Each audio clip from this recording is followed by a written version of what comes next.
Welcome, everyone, to another episode of Practical AI. I'm Jeff Northrup. This is Peter Lynn. We will cover topics that we hope is interesting to both the novice and the expert in the ML space, and try to explain stuff in ways that people can understand it. If you have questions, always feel free to leave them in the comments. We'll also try to provide any URLs and content that we discuss here in the discussion notes. And one final tip, our producer says that both Peter and I are slow talkers, so feel free to amp this up to 1.75 or 2x, and you can cruise through these videos pretty quickly. Peter, today's topic is jailbreaks.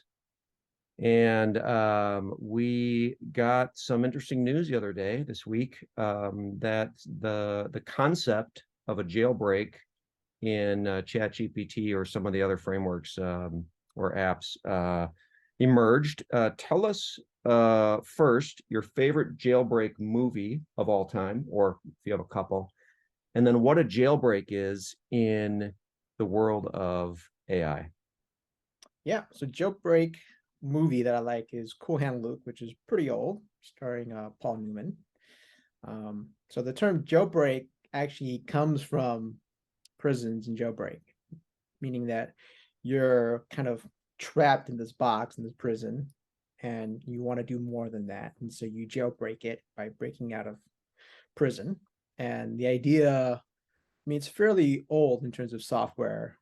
Going as far back as like 90s and 2000s, people would try to modify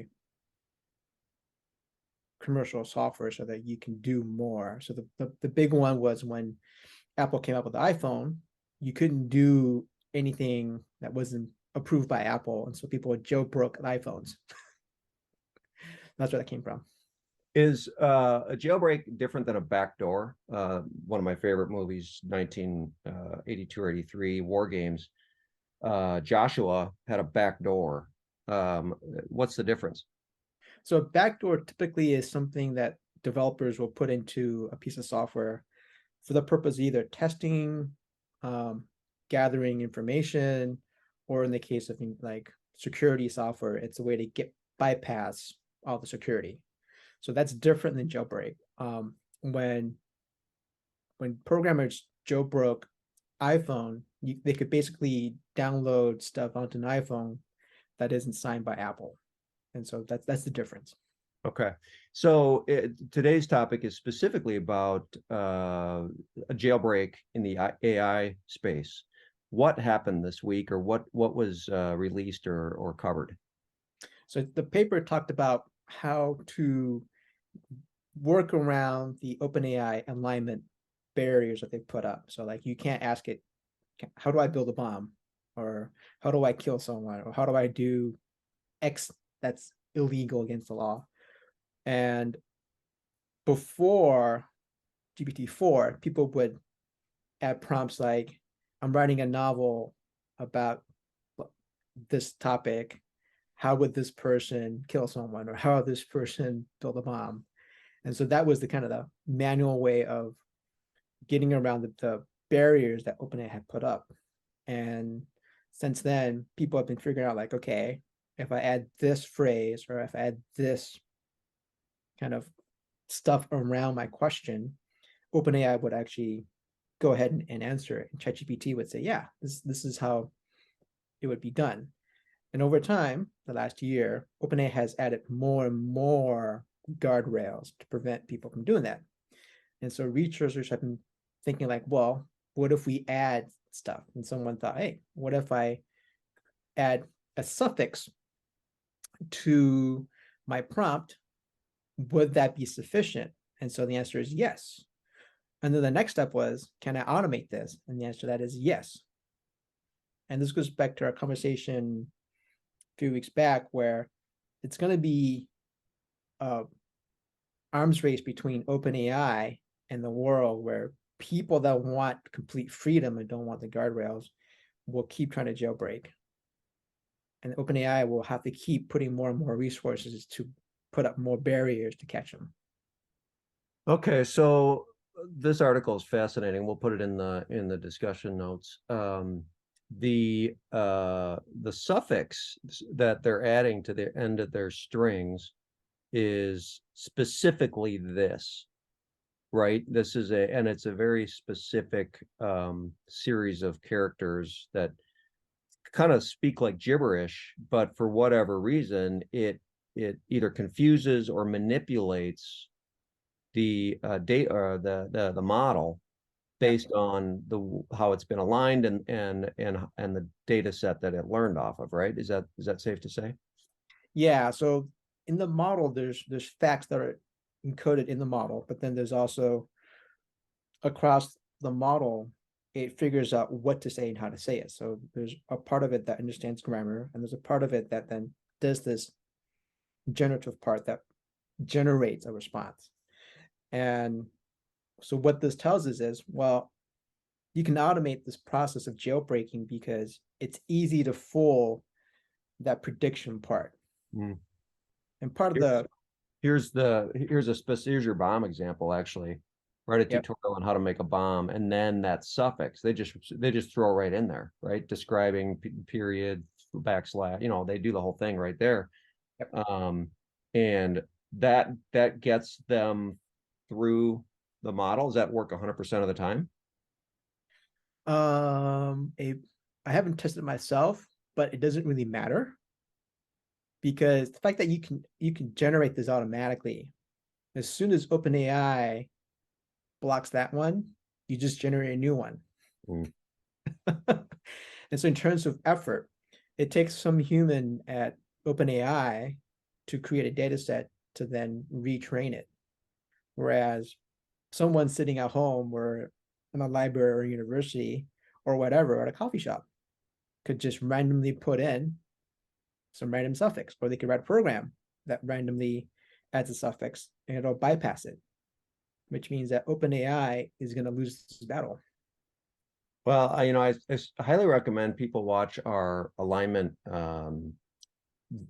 video from a couple weeks ago, because this topic of alignment just seems to be so embedded in sort of the I don't know, I would call it the politics almost of this. You really wouldn't need a jailbreak if there either was no alignment or if the alignment was not sort of so constraining, right? Yep. By the way, it looks like it does work on all of the current, here it is, here's all of the current models with certain percentages of time. So 66% of the time, 53% of the time. So, but to your point, now that this has kind of been discovered, now it's just a matter of releasing the suffix hounds to find all the suffix out, right? Well, not only that, is that you can easily write a one-page script in Python that discovers hundreds of suffixes. Oh, is that right? So it'd be trivial for someone to spend 15, 20 minutes or even like a half an hour to generate suffixes. So literally, there's nothing OpenAI can do to block it at this point, because a fundamental problem is we don't understand what the weights are doing. Like we know what it encodes facts in the model somewhere.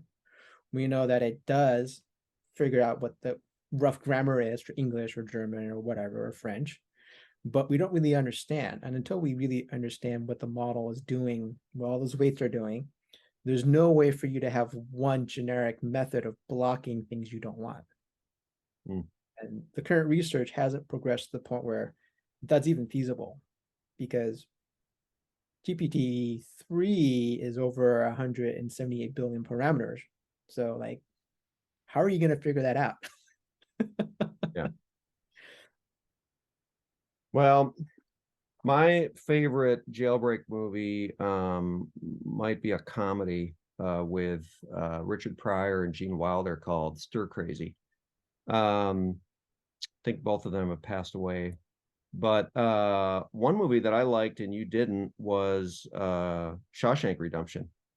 Before we go, tell us your problem with the movie Shawshank Redemption. So my problem with it was it was obvious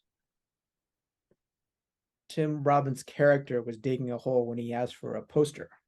Oh, And so for me, that's one problem I have, because my degree was in literature. I was taught to look at the plot and predict what was going to happen next. The downside is it ruins stories, it ruins fiction and movies for me, because oftentimes I watch a movie even without even trying, like I'll know what's coming next. Which kind of sucks, because like it'd be nice to watch it and not know like, oh, that's going to happen next. so you didn't like the movie The Sixth Sense, did you? I kind of knew halfway in that, oh yeah, he's dead. Yeah, I didn't. So I enjoyed the movie. See, this is Yeah, the beauty of not being as smart as other people. It's just, movies are actually really entertaining. well, it's not really about smarts. It's just like, because I was so used to reading novels, I think we had to read in between 3 and 5 novels a week. And then you have to write essays about these and talk about it in class. So you just learn the skill of like, okay, how do you deconstruct the plot? And like, okay, these characters are going to go this way, go that way. Yeah. And so rarely, like I'll read a piece of fiction and I'll know what's going to happen. Like when I was reading Harry Potter to my kids when they were young, I kind of knew where it was going, but I had to like resist not spoiling it for the kids, because it's like it would suck. You'd be like, Dad, why are you ruining the plot? You don't want to pass your curse on to your kids as you're reading those stories. Well, this is good. The jailbreak concept is fun. We'll watch this as it evolves. Peter, thanks for the discussion and a little bit of lesson here. Be sure to subscribe to our channel, and like I said, like and ask questions or comments below. Take care.